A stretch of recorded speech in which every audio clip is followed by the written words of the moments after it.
السلام علیکم دوستو۔ وہ آزاد کشمیر کی سرسبز اور شاداب وادیوں میں پلی تھی۔ سادہ ماحول اور سادہ غذا نے عزت نفس اور حیا کو اس کی رگ و ریشوں میں سمو دیا تھا۔ ایک غریب گھرانے میں پرورش پانے والی ڈش اور کیبل کو کیا جانے، اس نے تو اپنے گھر میں کبھی ٹیلی ویژن نہ دیکھا تھا۔ شاید یہی وجہ تھی کہ ہر نئے نرالے فیشن سے اسے چڑ تھی۔ وہ سادہ دیہاتی لباس پہنتی، سر پر دوپٹہ رکھتی، والدین کی خدمت کرتی، باوجود اس کے کہ وہ ایک عصری ادارے کی اسٹوڈنٹ تھی، لیکن شرم و حیا کا گویا پیکر تھی۔ کیا عصری ادارے کا اسٹوڈنٹ ہونا کوئی بے حیائی اور فحاشی کی علامت ہے؟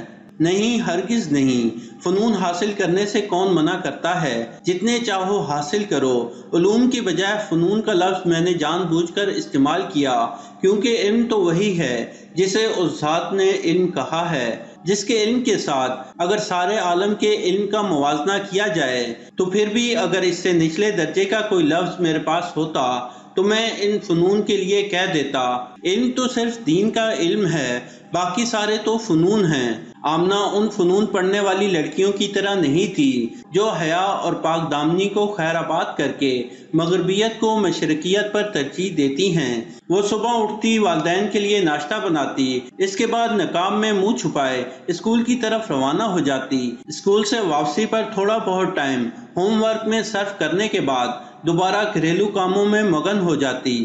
یوں اس نے والدین کی خدمت کے ساتھ ساتھ میٹرک بھی کلیئر کر لی۔ میٹرک سے آگے پڑھنے میں ایک تو خاندانی غیرت آڑے آئی، دوسرا غربت و فلاس کی چکی میں پسا ہوا یہ گھرانہ اتنے اخراجات کب برداشت کر سکتا تھا کہ فیسیں بھی بھرے اور ہاسٹل کے اخراجات بھی برداشت کرے۔ آمنہ کے گھر کی حالت دن بدن نازک سے نازک ہوتی جا رہی تھی۔ گھر کے تمام تر اخراجات برداشت کرنے والا بوڑھا باپ پرانہ سالی کی بیماریوں اور کمزوریوں کے باعث موت و حیات کی کشمکش میں تھا۔ ان حالات میں آمنہ کو ایک مغربی تنظیم کی طرف سے جاب کی آفر ہوئی۔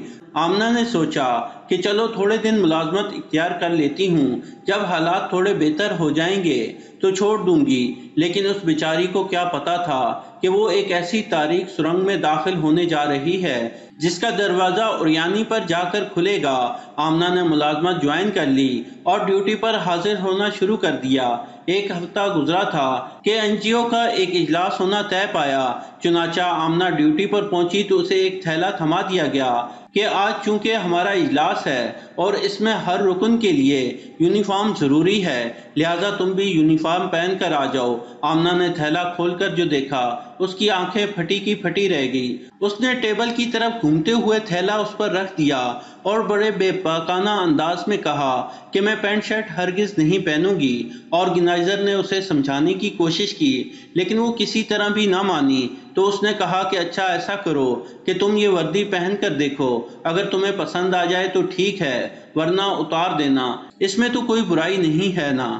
آمنہ واش روم میں جا کر یونیفارم پہنتی ہے۔ ایک شریف عورت کو کب گوارا تھا کہ وہ ایسا آداب سے عاری لباس پہنے، لہٰذا فوراً اس نے اپنا سادہ لباس پہنا اور واپس آ گئی۔ آرگنائزر کی نگاہیں آمنہ پر مرکوز تھی۔ جی آمنہ، کیا فیصلہ کیا؟ اس نے کہا، ایسا نیم عریاں لباس ہرگز کوئی شریف عورت نہیں پہن سکتی اور نہ ہی میں اسے پہنوں گی۔ آمنہ نے بے دھڑک جواب دیا۔ آرگنائزر کے چہرے پر ایک دم مسکراہٹ نمودار ہوئی، ساتھ ہی یہ الفاظ آمنہ کے پردہ سماج سے ٹکرائے کہ آمنہ اب تو تمہیں یہ لباس پہننا ہی پڑے گا۔ آمنہ پر ایک سکتہ طاری ہو گیا اور وہ بے حس و حرکت آرگنائزر کے چہرے کو تکے جا رہی تھی۔ اس سادہ لوگ کو کیا خبر تھی کہ واش روم میں باقاعدہ پروٹوکول کے تحت نصب شدہ کیمرے نے اس کی تصاویر آرگنائزر کے کمپیوٹر پر منتقل کر دی ہیں، جنہیں وہ کھلی آنکھوں سے دیکھ رہی تھی۔ اب کمرے میں ہو کا عالم تھا۔ آمنہ کی دل کی دھڑکن معمول سے ہٹ چکی تھی۔ نیم اریانی پسند ہے یا اریانی؟ آرگنائزر کی آواز نے کمرے کا سکون توڑا۔ آمنہ نے بہت کوشش کی کہ ضبط کرے، مگر موٹے موٹے آنسوؤں کی لڑی اس کے رخساروں پر یوں بہہ پڑی جیسے گلاب پر شبنم۔ اس کے پاؤں تلے سے گویا زمین نکل چکی تھی۔ آخر مرتی کیا نہ کرتی، نہ چاہتے ہوئے بھی اسے کڑوا خون پینا پڑا اور تنظیم کی طرف سے دی گئی وردی اسے زیب تن کرنا پڑی۔ آمنہ کی آنکھیں مارے شرم کے اوپر نہیں اٹھ رہی تھی۔ وہ آمنہ جو کبھی عزت کی بلندیوں پر ہوا کرتی تھی، آج ذلت کی ڈھلوانیں اس کا مقدر بن چکی تھی۔ جو مزہ اسے باعزت گھر میں بیٹھ کر روکی سوکی کھانے میں آتا تھا، آج اسٹیم روسٹ میں محسوس کر رہی تھی۔ اس کی عفت و پاک دامنی کا وہ سورج جو کبھی پورے آب و تاب سے چمکتا تھا، اب افق سے مغرب کی گھنگھور گھٹاؤں میں غائب ہو چکا تھا۔ اس کے وہم و گمان میں بھی نہیں تھا کہ زمانہ اس کے ساتھ یوں چال چلے گا۔ ایک صف نازک کو کیا معلوم تھا کہ اس کے لیے مضبوط جال بچھا پڑا ہے، ہمدردی کے نام پر لے جا کر وردی اس کا لباس تک چھین لے گی۔ جب یہ سب کچھ ہو چکا تو میرے ضمیر نے مجھے آواز دی کہ اے تبسم، تم آخر کب تک اپنی بہنوں کی عصمت پامال ہوتی دیکھتا رہے گا؟ کیا یہ لگی ہوئی آگ ایک دن تیرے گھر تک نہ پہنچ پائے گی؟ یہود نے ہمیشہ کے لیے تیری ایک بہن کو تجھ سے جدا کر دیا اور تیرے دفاع کی شریانوں میں جنبش تک نہ ہونے پائی۔ اب تو کچھ شرم کر اور کچھ نہیں تو کم سے کم اہل اسلام کو اتنا تو بتا دے کہ سنو، مغرب میں جا کر ہمیشہ سورج ڈوبا ہی کرتا ہے۔ تو دوستو، یہ تھی ہماری آج کی کہانی۔